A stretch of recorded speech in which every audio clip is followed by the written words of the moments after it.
বিধানসভা নির্বাচনের প্রাক মুহূর্তে বিজেপিতে যোগদান করলেন বালুরঘাটের বিশিষ্ট আইনজীবী বিদ্যুৎ কুমার রায়। রাজনৈতিক মহলে গুঞ্জন, এদিন বিজেপিতে যোগদানকারী বিদ্যুৎ কুমার রায় বালুরঘাট বিধানসভার বিজেপির টিকিট পেতে চলেছেন। বালুরঘাটে দক্ষিণ দিনাজপুর জেলা কার্যালয়ে বিজেপি জেলা সাধারণ সম্পাদক বাপি সরকারের হাত থেকে দলীয় পতাকা গ্রহণ করে বিজেপিতে যোগদান করেন বিদ্যুৎ বাবু।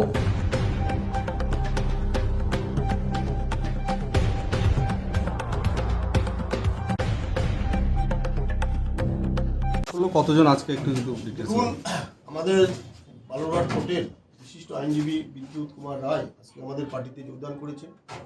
উনি নিজেই বলেছেন যে উনি আইনজীবীর পাশাপাশি কিছু সামাজিক কাজের সঙ্গে যুক্ত আছেন। ওনার সঙ্গে একটা বড় টিম আছে 50 জনের, আজকে আসেন।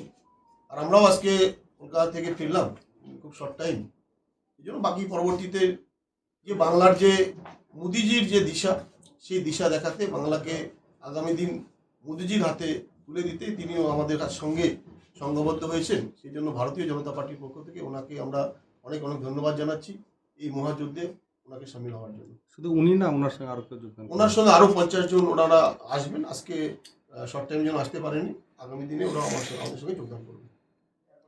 আজকে বিজেপিতে যোগদান করলেন, কোন দল থেকে বিজেপিতে যোগদান করলেন, কেন যোগদান করলেন? আমি কোনো দলের কর্মী বা সদস্য ছিলাম না।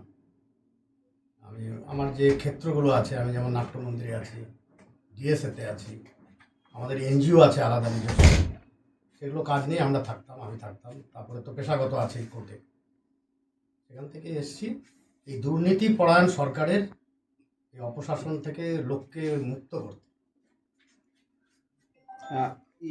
সামনে যে বিধানসভা ভোট আসছে, তার আগে কতটা আপনি নিজে আত্মবিশ্বাসী যে বালুরঘাট তথা রাজ্যে বিজেপি ক্ষমতায় আসবে, বা কি মনে করছেন? হ্যাঁ, একদম দৃঢ় বিশ্বাস আমার এবার আসবেই, এবার পরিবর্তন হবেই। শুধু আপনি কি যোগদান করলেন, না আপনার সঙ্গে আরো কেউ যোগদান করলো? আমাদের একটা টিম আছে, কতজন তারা আছে আসেন এখানে। কতজন মোটামুটি? হবে 50 জন। সব মিলে 50 জন। মানে আপনার নেতৃত্বে ওরা যোগদান করছে। ওরাও কি কোনো রাজনৈতিক দলে না না না, আমাদের রাজনৈতিক কোনো দল নেই। তারা কি সকলে আইনজীবী নাকি? সকলেই আইনজীবী, কিছু আছে, আর বাকিরা সব সমাজসেবী। আপনার নাম দাদা? বিদ্যুৎ কুমার রায়। বিদ্যুৎ দা, এই যে দীর্ঘদিন ধরে আপনি এই যে দুর্নীতি বলছেন, দুর্নীতি তো করেন, ঠিক বিধানসভা নির্বাচনের আগে কেন? বিধানসভার আগে আমি যেহেতু আরএসএস সমর্থক, তাদের একটা এসছে, যে প্রস্তাব এসছে যে ইলেকশনে এখন যেহেতু পরিবর্তনের একটা জোয়ার আসছে, সেখানে আমাকে সামিল করতে হবে, আমাকে সামিল হতে হবে। সেই জন্য হলাম, স্বতঃস্ফূর্তভাবে হলাম। মানে কোনো অফার পেয়েছেন? না না, সেরকম কিছু না। আজ থেকেই প্রচার শুরু করবেন আপনি বিজেপির হয়ে? হ্যাঁ, ঠিক আছে।